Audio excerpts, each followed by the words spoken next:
Bonjour. Dans cette vidéo, on va découvrir l'outil LEX pour la réalisation d'un analyseur lexical au niveau d'un compilateur. L'analyseur lexical constitue la première étape d'un compilateur. On a déjà vu dans le premier cours. Donc sa tâche principale, c'est de lire les caractères d'entrée et de produire comme résultat ce qu'on appelle une suite d'unités lexicales. Donc, c'est cette suite d'unités lexicales, ou bien cet ensemble de mots, donc, et seront ensuite traités par l'analyseur syntaxique. Et on sait que l'analyseur syntaxique, son objectif, c'est de savoir est-ce que les unités lexicales sont mises dans le bon ordre.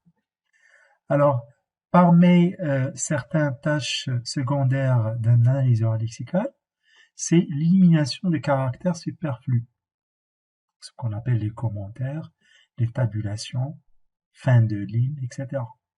Donc en général, tous les commentaires que vous mettez dans votre programme source, toutes les tabulations, tous les retours à la ligne, tous les espaces, donc normalement, ils sont ignorés par votre compilateur. Alors, elle gère aussi, l'analyseur lexical, elle gère aussi les numéros de ligne dans votre programme source. En général, lorsque vous compilez, il y a une erreur rencontrée. Donc, en général, votre compilateur, il vous donne la ligne où se trouve l'erreur. Bon, il ne le spécifie pas. Donc, il va vous indiquer un message qu'il y a une erreur. En général, s'il y a une point-virgule qui manque, il y a une accolade qui manque. Par exemple, moi, je parle du langage C. Donc, en général, il va vous dire, voilà, il se trouve dans cette ligne-là. Et ensuite, ça dépend de la nature de l'erreur. C'est à vous de détecter cette erreur et la corriger. On va commencer par définir ce qu'on appelle une unité lexicale. Alors, c'est quoi une unité lexicale? C'est une suite de caractères qui a une signification collective. Par exemple, inférieur, inférieur égal, supérieur. Par exemple, le symbole égal, ce sont des opérateurs relationnels. Donc, on va dire, ces chaînes-là, donc, elles se retrouvent dans une unité lexicale qui sont là, par exemple, nous, on va le nommer OPREL, c'est-à-dire opérateur relationnel. Un deuxième exemple, les chaînes totaux, par exemple, AND, IND, TAB, SOM, sont ce qu'on appelle les identificateurs, c'est-à-dire soit des noms de variables, soit des noms de fonctions. Donc, j'ai la possibilité, par exemple, de nommer une variable par toto, je sais pas, par A, par petit a 10, etc. Donc, tout cet ensemble de chaînes, donc, elles respectent ce qu'on appelle une unité lexicale identificateur. Les chaînes if, else, while, break, do, etc. Ce sont des chaînes, ou bien ce sont des mots qui figurent dans l'unité lexicale, ce qu'on appelle mots-clés. Les symboles virgule, point, point-virgule, parenthèse ouvrante, parenthèse fermante, ce sont des chaînes, bon, ce sont des symboles qui figurent dans l'unité lexicale séparate. Donc ça, c'est ce qu'on appelle une unité lexicale. Alors maintenant, un modèle. C'est quoi un modèle?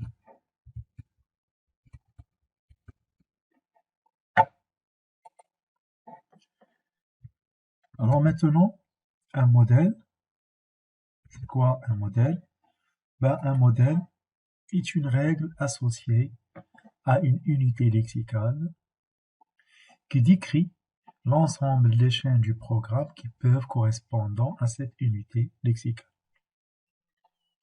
Par exemple ici, si je prends par exemple la chaîne toto, pour que la chaîne toto soit dans l'unité lexicale identificateur, on va dire la chaîne toto respecte d'être un identificateur lorsque elle respecte le modèle.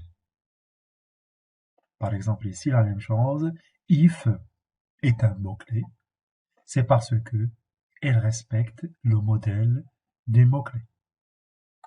Donc là, on va voir dans la suite les modèles et autres, ce qu'on appelle les expressions régulières, qu'on a déjà vu dans le cours de la théorie de langage en ce qui concerne les expressions régulières. Alors maintenant, c'est quoi l'XM? On appelle l'XM toute suite de caractères du programme source qui concorde avec le modèle d'unité lexicale. Donc, par exemple ici, Toto, c'est un LXM pour l'identificateur. Pourquoi? Parce que il concorde ou bien elle respecte le modèle. Ah ben, c'est quoi le modèle des identificateurs? Bon, on va le voir tout à l'heure. Donc voilà un exemple. Alors l'unité lexicale ident, comme j'avais identificateur en langage C. Alors c'est quoi le modèle? À votre avis, c'est quoi le modèle? Donc le modèle, c'est-à-dire quand est-ce qu'on dit une chaîne, c'est un identificateur. Ça peut être un identificateur. Donc là, ça peut être soit le nom d'une variable, soit le nom d'une fonction. Donc dans le cas du langage C. Donc là, vous l'avez déjà vu dans le langage C, comment vous pouvez nommer vos variables, comment vous pouvez nommer vos fonctions. D'accord? Donc le modèle ici, c'est quoi? Alors, l'unité lexicale ident, c'est-à-dire identificateur en C, a pour modèle tout de suite non vide de caractères. Donc tout de suite non vide. Donc là, une chaîne vide ne peut pas représenter un nom de variable. Donc c'est une chaîne de caractères non vide, composée de quoi? Composée de chiffres, de lettres et de symboles underscore. Le symbole souligné. Donc là, vous pouvez nommer vos variables avec un ensemble de caractères composé de chiffres, de lettres. Donc lorsque je dis chiffres, c'est-à-dire de 0 jusqu'à 9, les lettres de petit a jusqu'à petit z et de grand A jusqu'à grand z. Et vous êtes autorisé à utiliser un symbole spécial, c'est le symbole underscore. Et c'est quoi notre contrainte? C'est que cette chaîne ne doit pas commencer par un chiffre. Donc le nom d'une variable, ça peut être A10, A underscore B10, ainsi de suite. Donc des exemples, c'est-à-dire des lexèmes, c'est-à-dire des exemples. Les lexèmes pour cette unité lexicale sont truc. Donc truc, c'est un nom de variable. Petit i, ça c'est un nom de variable. A1, c'est un nom de variable. Ajouter underscore valeur, c'est un nom de variable. Donc l'essentiel pour nous ici, pour le modèle, c'est que vous devez commencer par soit une lettre, soit underscore. Donc là, c'est vrai, ici, j'ai pas mis un nom de variable qui peut commencer par un underscore, mais l'essentiel, je ne dois pas commencer par un chiffre. Donc ça, c'est ce qu'on appelle le modèle. Et dans la suite, on verra comment vous pouvez représenter ce modèle-là. Donc là, il sera représenté via ce qu'on appelle les expressions régulières. Alors maintenant, l'unité lexicale nombre entier signé. Si vous voulez représenter un entier signé, quand est-ce que une chaîne, on va dire, représente un nombre, un entier, un nombre, c'est dans notre cas un entier signé. Donc c'est quoi? Donc le modèle c'est quoi? Tout de suite non vide, donc tout de suite non vide, du chiffre. Il y a seulement les chiffres ici. Précédé éventuellement d'un seul caractère parmi plus ou bien moins. C'est une suite non vide du chiffre. Dans la possibilité, vous pouvez commencer par plus lorsqu'il s'agit d'un entier positif ou bien moins lorsqu'il s'agit d'un entier négatif. Donc les lexèmes possibles, moins 12, 83 204, plus 0, etc. Donc c'est vrai, ici on verra dans la suite, si vous mettez plus 2, donc c'est 2. Donc là, maintenant dans la suite, on va parler de la présence ou bien de l'absence de signe moins. Donc là, on n'aura pas besoin de mettre plus. Parce que si tu mets 2, c'est plus 2. Donc, je n'aurai pas besoin de mettre plus, étant donné lorsqu'il s'agit d'un nombre qui est négatif, je devrais le précéder par moins. Lorsqu'il n'est pas négatif, donc là, je vais mettre le nombre comme ça. Donc là, sans mettre le symbole plus. Alors maintenant, l'unité lexicale réelle. Hein, c'est quoi le modèle? Et donner quelques exemples de lexème. Donc, c'est quoi un réel? Hein? Quand est-ce que vous dites ça, c'est un nombre qui est réel? Donc là, en général, vous dites qu'on a la présence d'un point. Donc là, il s'agit d'un réel. D'accord? Et dans la suite, lorsqu'il s'agit d'un réel avec plus de précision, donc là, en général, on ajoute le symbole E, petit e ou bien grand E. D'accord? Exposons. Et dans ce cas, comment je vais représenter, par exemple, 10 points, virgule point. En général, les compilateurs, ils affichent les nombres réels comme étant un point. Donc là, c'est vrai, nous, lorsqu'on est en train de saisir, je mets virgule, mais lui, en séquence et un affichage, il affiche un nombre avec le symbole point. Donc lorsqu'il s'agit de 10,5, c'est 10,5. Maintenant, lorsqu'il s'agit avec un chiffre avec plus de précision, c'est-à-dire, je dis n'importe quoi, 10,5, 10 à la puissance moins 5. Hein. Donc, comment il va l'afficher? Donc là, en général, il utilise donc le symbole E, un petit e ou bien grand E. Alors, c'est quoi le modèle? Regardez bien. Alors, pour modèle, tout l'XM correspond à l'unité lexicale nombre, hein, parce que un réel, si en même temps c'est un nombre. Alors, suivi éventuellement d'un point et d'une suite vide au nom du chiffre. Par exemple, vous mettez 5,5, c'est-à-dire 5,5. Ou bien vous mettez 5 points. Donc 5 points, ça veut dire quoi 5 points? C'est 5,0. Donc là, c'est la représentation du nombre 5 qui est entier, mais sa représentation en réel. Ah, donc tout cela, il peut être suivi éventuellement d'un caractère grand E ou bien petit e. Et d'un lexème correspond à l'unité lexicale nombre. Donc là, je vais mettre 5.e moins 5. Donc 5.5 e moins 5, ça veut dire 5.5, 10 à la puissance moins 5. Ou bien vous mettez 0.5 e3, c'est-à-dire 0,5, 10 à la puissance 3. D'accord? Alors, cela peut être également un point suivi d'une suite du chiffre et éventuellement d'un caractère E, grand E ou bien petit e et d'un lexème correspond à l'unité lexicale nombre. Par exemple, vous mettez 0.5. 0.5, normalement, c'est 0,5. Voilà, ça. Et lorsque vous mettez 0.5, quand on a la possibilité de représenter un réel par 0.5. Ça veut dire quoi, 0.5? C'est-à-dire 0,5. Ou bien vous mettez 0.5, E moins 10. Donc c'est 0,5, 10 à la puissance moins 5. D'accord?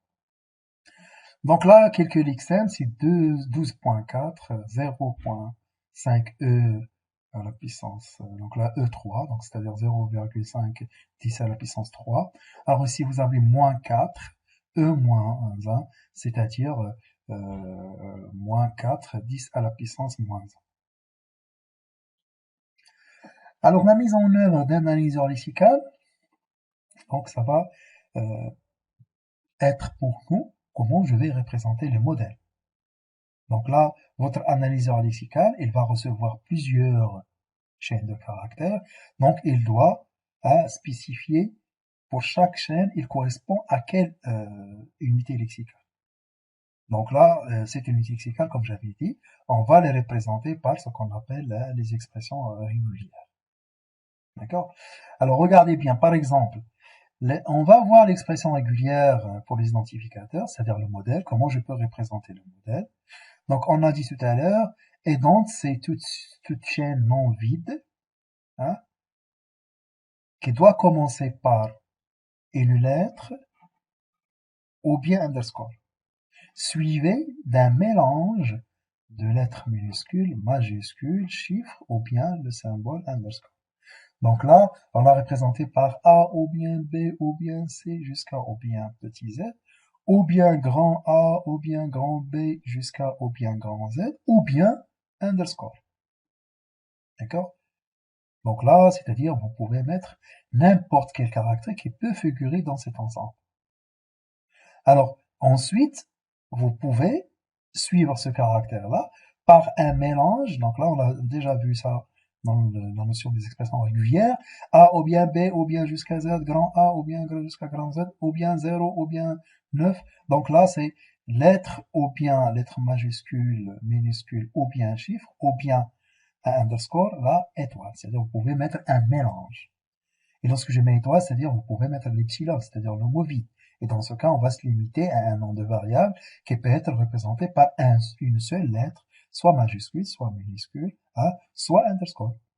Donc là, par exemple, je peux nommer une variable seulement avec underscore. Dans le cas du langage C, je mets int underscore point virgule. Donc là, underscore, c'est un nom de variable. D'accord? Donc là, vous pouvez le vérifier, il n'y a pas de problème.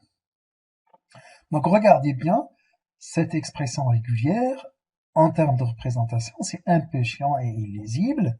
Et dans ce cas, on va s'autoriser dans la définition des expressions régulières, et en général lorsqu'il s'agit des types ordonnés, d'utiliser le symbole tiret. Et là, on va voir qu'on travaille avec les lettres et les chiffres, et ce sont des types qui sont ordonnés. Donc, par exemple, lorsqu'il s'agit de A ou bien B ou bien petit c jusqu'à grand petit z, donc là, on va mettre A-Z. D'accord. Par exemple, si vous mettez C-F, donc cela veut dire c'est C ou bien D ou bien E ou bien F. Donc là, lorsqu'il s'agit des types qui sont ordonnés. Alors, dans la suite aussi, on va associer à chaque expression régulière ce qu'on appelle un alias. D'accord? Donc, à chaque expression régulière F1, on va lui associer un nom D1. Donc, ça va nous faciliter en quelque sorte, lorsque je vais utiliser cette expression régulière, donc au lieu de reprendre les expressions régulières, on va le voir, ce sont des expressions régulières qui sont un peu longues, et dans ce cas, au lieu d'appeler toujours l'expression régulière, donc je peux l'appeler avec son nom. Donc là, ça va nous faciliter en quelque sorte l'utilisation des expressions régulières au niveau de notre programme lorsque on veut réaliser un analyseur lexical.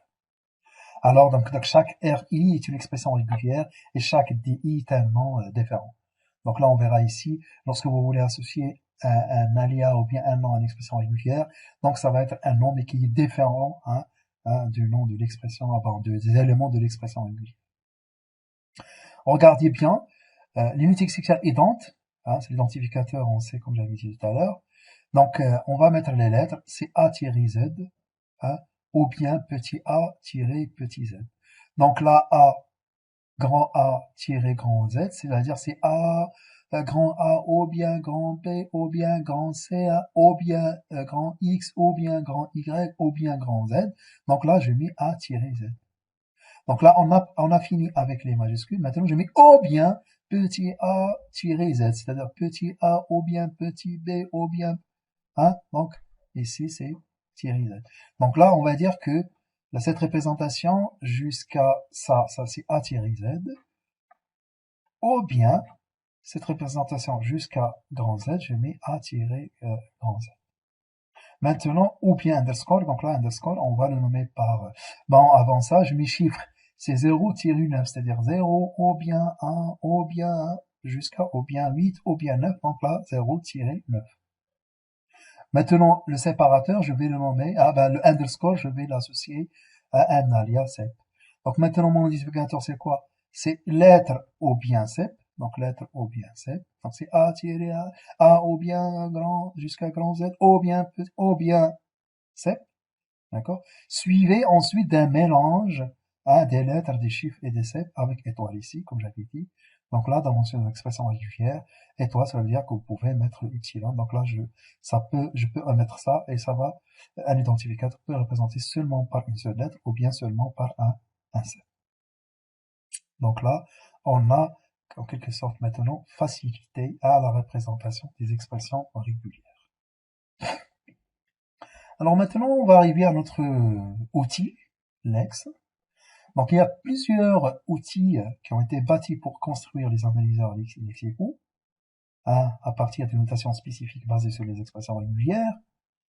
Et alors pourquoi on est intéressé par les outils pour la réalisation de l'analyseur lexical?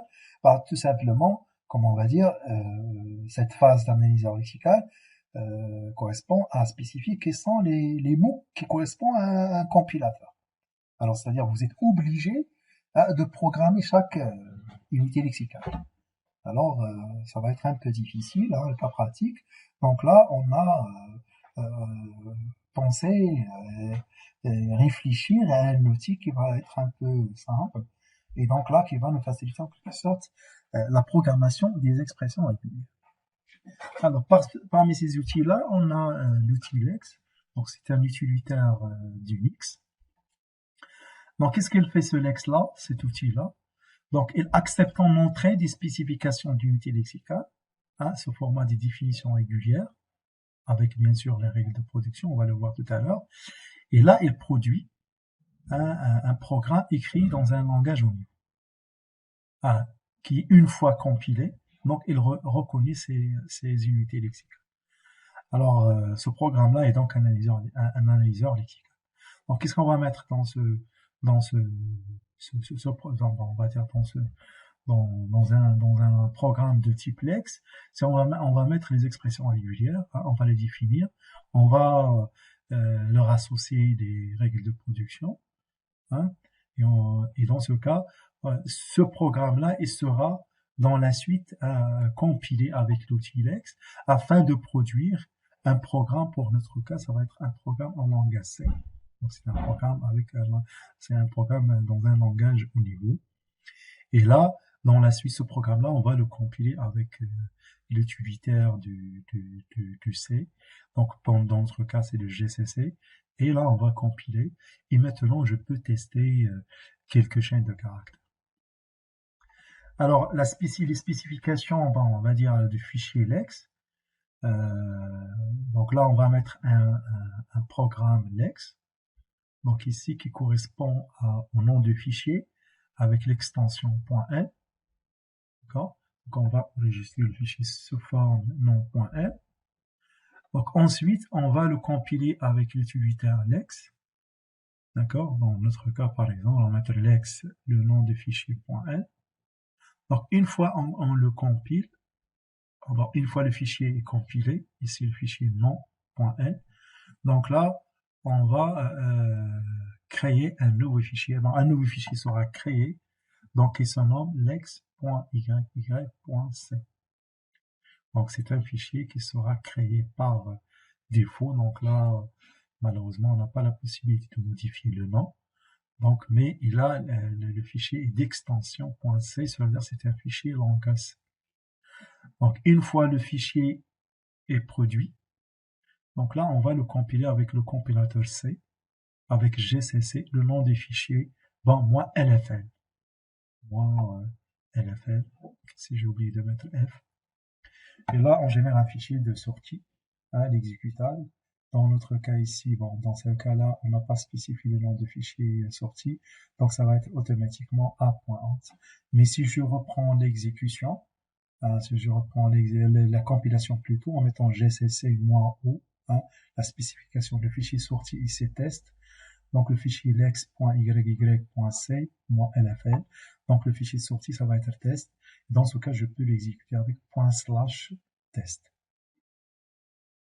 D'accord?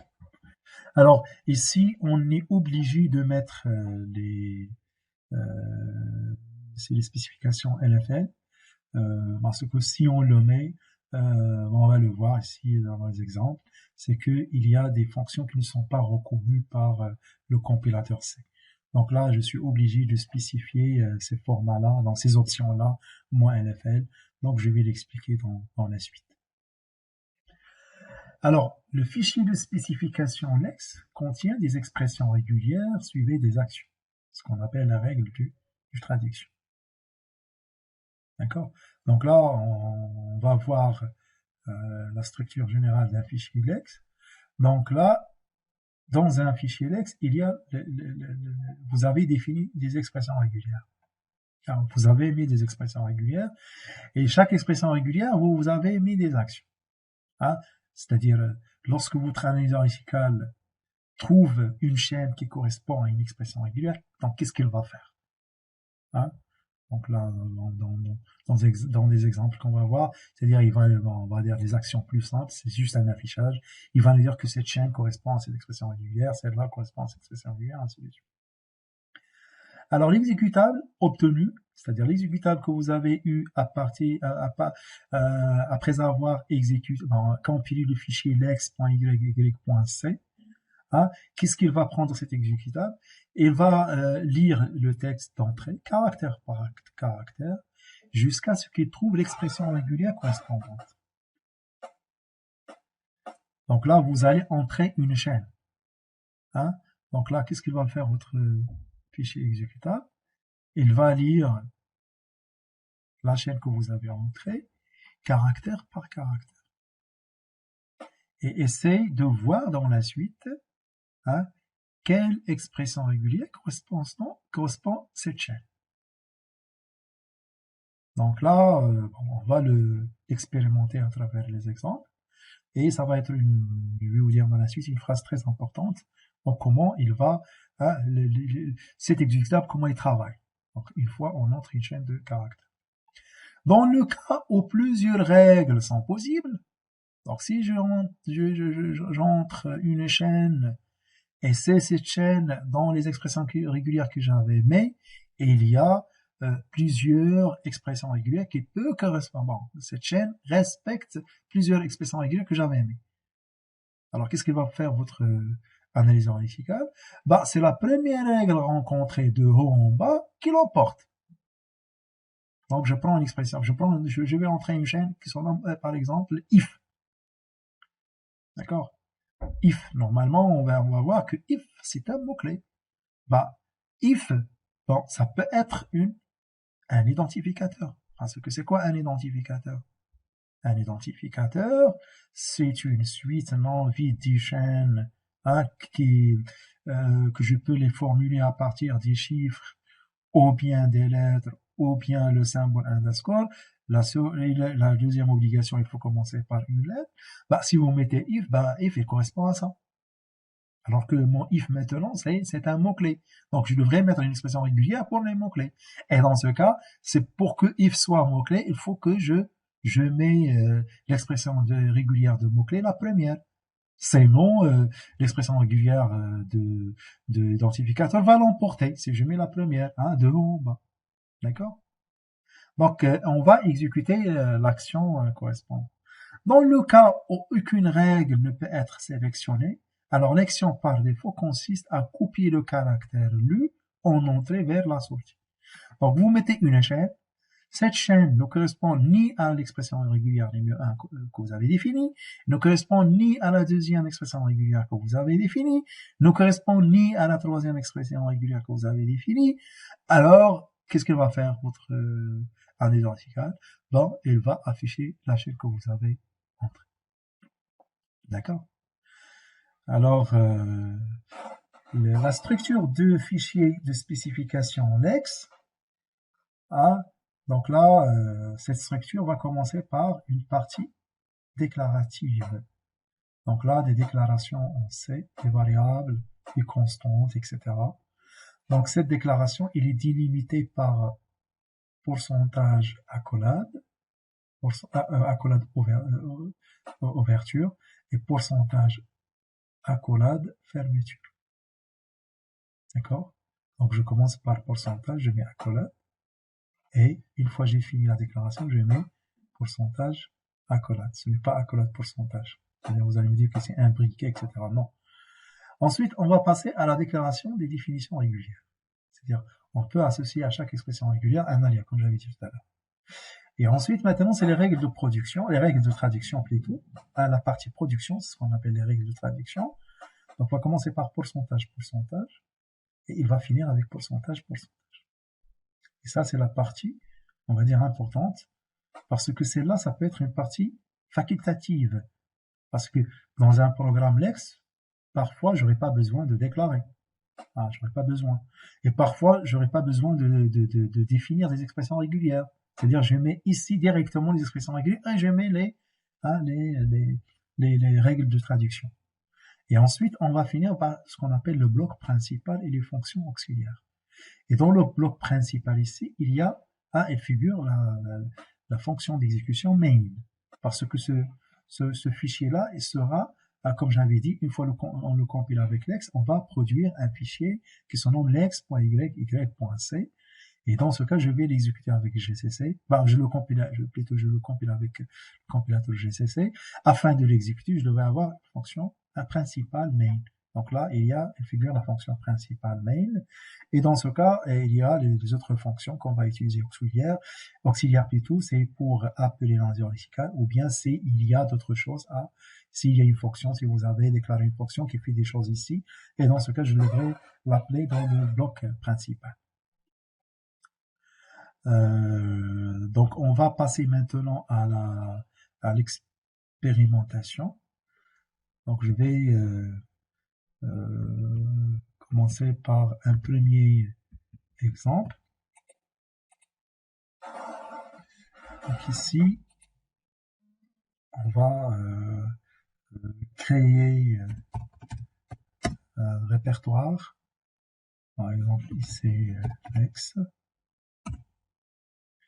Encore CD Lex. Alors ici, je dois m'assurer que mon outil Lex est installé. Donc là, je vais mettre man Lex. Donc là, il me dit Flex, c'est le Fast Lexical Analyzer Generator, donc il est déjà installé. Donc maintenant, je vais aussi m'assurer que le GCC est installé aussi. Donc là, le compilateur C++ du projet GNU, qui est déjà installé. Donc là, il faut, si vous n'avez pas les outils qui sont installés, il faut les installer. Donc là, je suis maintenant dans un Linux Mandriva. Donc là, en général, ce n'est pas installé. Donc là, je devrais se connecter en tant que root.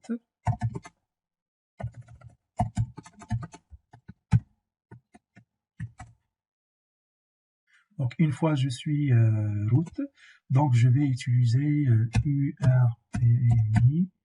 Donc là, l'outil son nomme Flex. Donc là, si vous voulez, le package.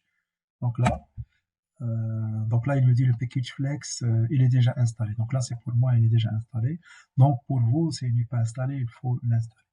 Donc si vous êtes dans une version Ubuntu, donc en général, si je mets, ça va pas marcher pour moi ici, c'est sudo apt get install Flex, le nom de package, il faut taper entrée. Donc là, pour moi, il va pas. Donc sudo apt, donc sudo il faut pour se connecter en tant que root, et apt-get install le package qui se nomme Flex. Donc je peux le faire la même chose pour GCC. Donc là pour moi, si je mets urpmi GCC, donc là il me dit le package GCC est déjà installé. D'accord. Donc je reviens à la session. D'accord. Donc là, je vais créer un fichier avec l'éditeur VI. Donc un fichier que je vais nommer test, comme j'avais dit, .l. D'accord. Donc là, je suis dans je vais mettre un fichier Lex. Donc là, je vais commencer par une partie j'avais déclaration. Donc là, pour le premier exemple que je vais mettre ici, je n'aurai pas besoin de déclaration. Hein, d'accord.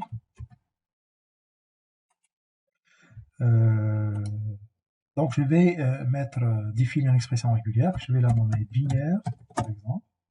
Donc, binaire, c'est 0 ou bien 1. Donc là, plus. Donc là, c'est l'expression régulière qu'on a vue, si vous vous rappelez bien, des nombres binaires. Donc là, je vais mettre plus parce que la chaîne vide, donc là, ce n'est pas un nombre binaire. Donc là, ce n'est pas possible de mettre étoile parce que je peux saisir dans ce cas le vide. Et là, ça ne correspond pas à un nombre binaire. Donc là, ça ne peut pas être plus. Donc maintenant, ça va commencer ma partie principale. C'est les règles de production. Donc je vais lui dire, je vais appeler l'aria. Donc là, ça va être comme ça. Donc là, ici, là, on va dire, mon expression régulière que je l'avais nommée binaire. Donc lorsque je vais l'appeler, donc là, je vais mettre entre deux accolades binaires. Donc là, je vais lui dire, lorsqu'il rencontre un binaire, bon, une chaîne, donc là, je vais lui dire, c'est un nombre binaire. Donc ils vont m'afficher ça. Ah, c'est un nombre binaire. D'accord. Et mon programme principal, comme j'avais dit, c'est main. Alors, pour qu'on puisse appeler notre analyseur lexical, c'est-à-dire ce que nous avons écrit ici, donc je vais utiliser une fonction prédéfinie par lex qui se nomme lex. Donc cette fonction qui va appeler mon analyseur lexical. D'accord? Donc là, mon objectif, c'est entrer une chaîne. Et si ça correspond à cette expression régulière 0 ou bien 1 plus, il va me dire que c'est un nombre, c'est un nombre binaire. Donc là, je vais enregistrer. Donc, je vais mettre lex en fichier ctest. Alors, tout à l'heure, alors je vais ls. Donc là, j'ai seulement le fichier test.l. D'accord? Maintenant, si je mets lex test.l, donc là, tout marche bien. Donc, j'ai mis une structure correcte d'un programme qui correspond à l'outil lex. Donc là, je vais mettre ls. Donc là, regardez bien. Donc là, il y a un fichier qui a été généré qui se nomme lex.yy.c. Donc là, pour l'instant, je ne vais pas vous montrer son contenu. Si on voit son contenu, bon, on va être étonné un petit peu. Bah, c'est pas grave. Donc maintenant, je peux mettre gcc maintenant, -o. Le nom de fichier de sortie, je vais le nommer sortie comme ça. Et le fichier c'est lex. Et dans ce cas, j'ai dit tout à l'heure, si vous mettez ça, donc là, il y aura des erreurs. Donc là, une fonction yx, il y a une fonction ywrap qui n'est pas connue, etc. Donc là, c'est pour cela que je suis obligé de mettre les options lf, l. D'accord? Donc dans la suite, je vais dire ça correspond à quoi L, F et L dans la suite. Donc maintenant, je vais mettre entrée. Donc une fois ça marche ici, regardez bien. Donc j'aurai un fichier sort. Je l'avais nommé sort. Bon, il faut pas mettre sort parce que sort c'est une commande, etc. Bon, c'est pas grave, c'est un fichier que j'avais nommé sort. Bon, je reprends l'exécution et je vais mettre sortie. D'accord? D'accord, donc là, sortie. Bon, dans la suite, je peux revenir et supprimer sortie, etc. C'est pas mon objectif ici. Donc, je vais mettre / sortie. Donc là, votre analyseur lexical, il est ouvert, il attend. Il attend votre saisie de votre part. Donc, si je mets 0, 1, 0, 0, 0, est-ce que ça, c'est un nombre binaire? Bon, on va me dire, c'est un nombre binaire. 0, 0, 1, 0, 0, est-ce que c'est un nombre binaire? Oui, c'est un nombre binaire. 1, 0, 1, 0, 0, est-ce que c'est un nombre binaire? Pas, c'est un nombre binaire. Maintenant, 23, est-ce que c'est un nombre binaire? Ce n'est pas un nombre binaire. D'accord? Donc, qu'est-ce qu'on aura comme action ici? Je l'avais dit tout à l'heure. Donc, lorsque vous avez une chaîne qui ne correspond pas à une expression régulière par mes expressions régulières, donc la chaîne que vous avez entrée sera affichée. Donc là, j'aurai l'affichage de 3. Alors maintenant, si je mets 0, 1, 1, 0, 2, qu'est-ce qu'il va faire ici? Et là, je reviens à ma phrase la plus importante. L'analyseur lexical, les caractères par caractère, et essayer de construire la chaîne la plus longue qui correspond à une expression régulière. D'accord? Donc, dans notre cas ici, il va chercher la chaîne, l'expression régulière qui correspond. Qu'est-ce qu'il va faire ici? Il va lire 1. Est-ce que ça correspond à ma chaîne expression régulière? Oui. Ensuite, 0. Est-ce que 1 et 0 correspondent à mon expression régulière? Oui. Est-ce que 1, 0 et 0 correspond à mon expression régulière? Oui. Est-ce que 1, 0, 0 et 1 correspond à mon expression régulière? Oui. Est-ce que 1, 0, 0, 1, 2 correspond à mon expression régulière? Non. Donc, il va s'arrêter ici. Qu'est-ce qu'il va me dire? Il va me dire que celle-là, c'est une expression, c'est un nombre binaire, et il va m'afficher 2. Parce que 2, non. ne correspond pas à une expression régulière. Donc là, regardez bien. Donc là, c'est un nombre binaire parce que c'est 1, 0, 0, 1 et 2 qui sera affiché parce que ça ne correspond pas à une expression régulière. Et là, pour fermer ou bien terminer votre analyse grammaticale, donc je vais mettre au niveau de mon clavier CTRL-T. Donc là, on a bien expérimenté notre premier exemple.